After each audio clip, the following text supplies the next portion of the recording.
एक रु 12 पद जो आम अध्ययन करूँ। प्रथम पद लिखा है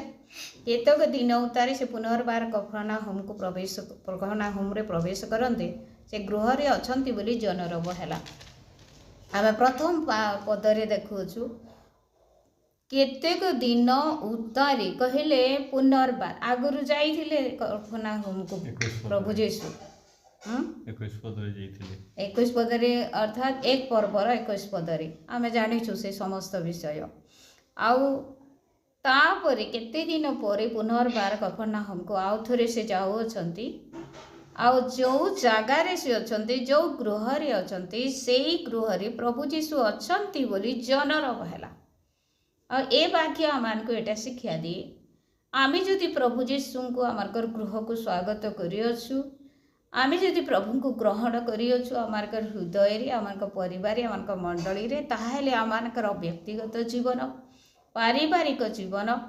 आमर मांडलिक जीवन में से ही जनरब हवा कथा यही गृह यही मंडली रे यही प्रभुंकर व्यक्ति मध्य प्रभु जीशु अच्छा।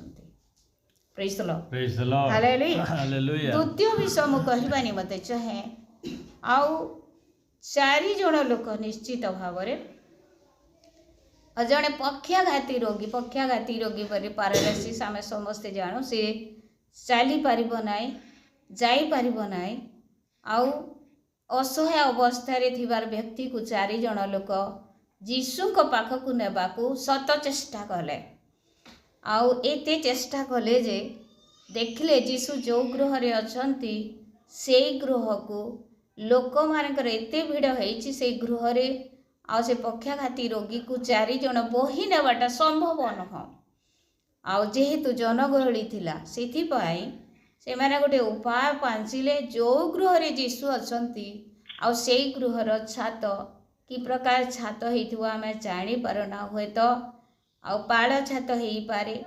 खपर छात हो पारे अन्य किछि छात हो पारे से समस्त छात को खोली से माने जीशुंकर सम्मुखरे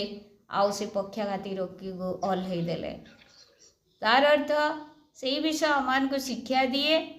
जे आमे अन्य को प्रभु को निकट को नेबा चाहे प्रतिकूल परिस्थिति जहाँ भी होना कहीं जेहेतु आमानकर कर्तव्य जीशु निकट को लोक मान को बा रोगी मान को नेबार विषय आम जीशु निकट को जीशुंकर परिचय दे जेते बाधा थिले मध्य आमे आउ से माने को जीशु पाख को तांकर सामना को नेबार अछि। Praise the Lord hallelujah. आ जेते बेले प्रतिकूल परिस्थिति रे मध्य से माने जीशु निकट को पक्षागत रोगी को नेले सही समय कौन है आ से पक्षाघात रोगी को प्रभु जीशु प्रथम कौन कहले तुमर पाप सबू क्षमा करागला। 5 पदरे लिखा जाए तुमर पाप सबू क्षमा करागला आ से क्षमा देवार प्रभु अटंती आमाने जो प्रभु जीशुंकर आराधना करोछु से ही प्रभु जीशुंकर गोटे बड़ क्वालिटी जहाँ जगत रे कहा पाखरी नहीं आउ ताहा हेउची पाप क्षमा देवा गोटे पाप नुहे। आज मैंने परस्पर को किसी झगड़ा हेले किसी कौन हेले क्षमा देदेबा ठीक अच्छे क्षमा देदेबा बोले कहू क्षमा दे थाओ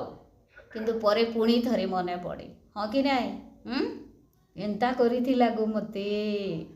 दिने एंता हेइथिला क्षमा करी दो किंतु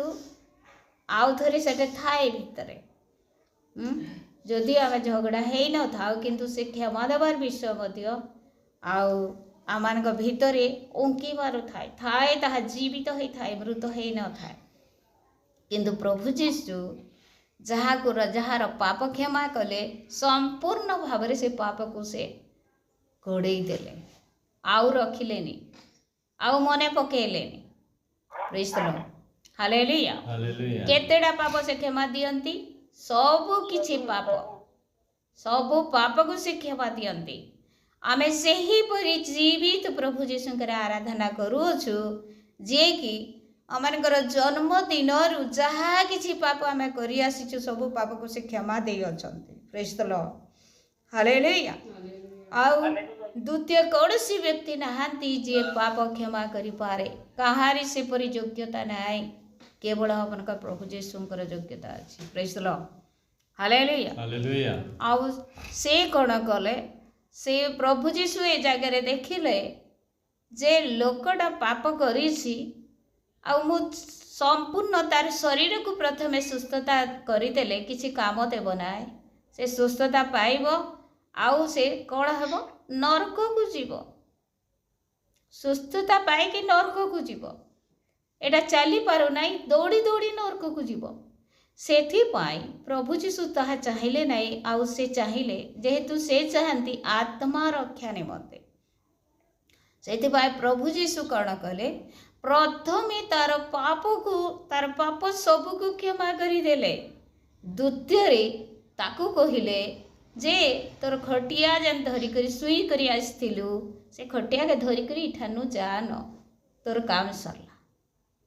प्रेज द लॉर्ड हालेलुया तोर खटिया घेनी पला बोली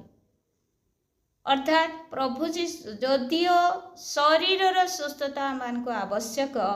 किंतु प्रथमे आमानकर आत्मिक सुस्थतार आवश्यक रही आत्मिक सुस्थताटी कौन पाप क्षमा पाइबार अनुभव आमान को पाप क्षमा पाइबार जरूरी अटे तापरे आमे शरीर सुस्थता पाइले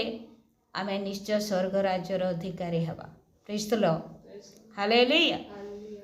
प्रेज द लॉर्ड आमे ए जगह देखिला आउ प्रभु जीशु जेतेबेले तांकर पाप क्षमा कले आ से व्यक्ति को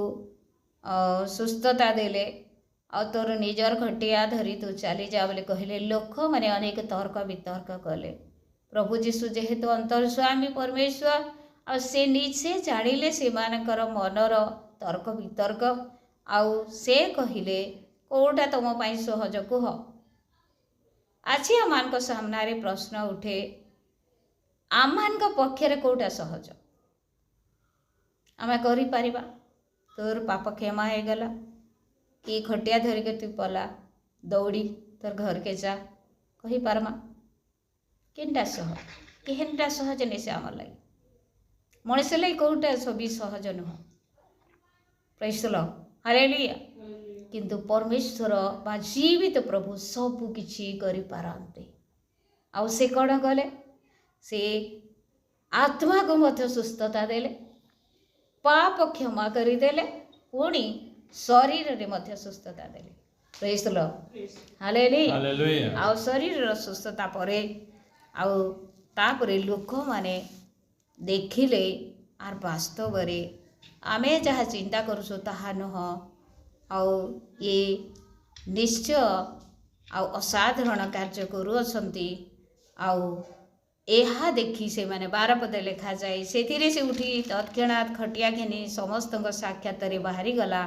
तो ये समस्ते आचंबित हो ईश्वर महिमा कीर्तन करू करू कहले आमे माने एपरि केबे हैं देखी नथिलु आमे माने एपरि केबे हैं देखी नथिलु से माने ईश्वरंकर महिमा कीर्तन करू करू कहले हुए तो आम जिते कहार सुस्थता को देखू कार जीवन में जो आश्चर्य कार्य होता है से आम कौन कही था वाह बहुत बढ़िया विषय जे सुस्थ कले से निश्चय महान होते यही प्रकार चिंताधारा आसे किंतु ये जगह से व्यक्ति मान कौन कले से समस्त विषय देखी पक्षाघाती रोगीर सुस्थता देखी पाप क्षमा पाइला बोली जो तर्क वितर्क ये किए जे पाप क्षमा करुसी बोली तर्क वितर्क करिबार विषय आ प्रभु जीशु जेतेले उत्तर देले से माने कौन कले आश्चर्य हो गले परमेश्वरंकर महिमा कीर्तन करू करू ए प्रकार आश्चर्य कार्य आम के देखी नथिलु आम जीवन में प्रथम देखिलु बोली ईश्वरंकर गौरव कले प्रेज द लॉर्ड हालेलुया मोर प्रिय माने हम प्रथम देखिला प्रथम पदरी आमानकर गृहरी आमानकर जीवन जदि प्रभु जीशु अछंती ताहेले आ जनर हेबा कथा जे वास्तव यार जीवन रे प्रभु अछंती प्रभु जीशु तांकर परिवार रे अछंती तांकर मंडली रे अछंती तांकर व्यक्तिगत जीवन अछंती द्वितीय विषय होची आमे पाप क्षमा पाइबार जरूरी अटे जेहेतु जदि आम पाप क्षमा पाइबानी स्वर्ग राज्य आम निमंते नुह तृतीय विषय आमर सुस्थता। Praise the Lord, hallelujah. जेतेबेले आमे सुस्थता पाउछु सेतेबेले जो प्रभु जीशु आमन को आरोग्यता देइछन्ति तांकर महिमा कीर्तन करिवार आवश्यक रहिछि। प्रभु वाक्य द्वारा हम समस्त आशीर्वाद अनुग्रह प्रदान करता। आमेन।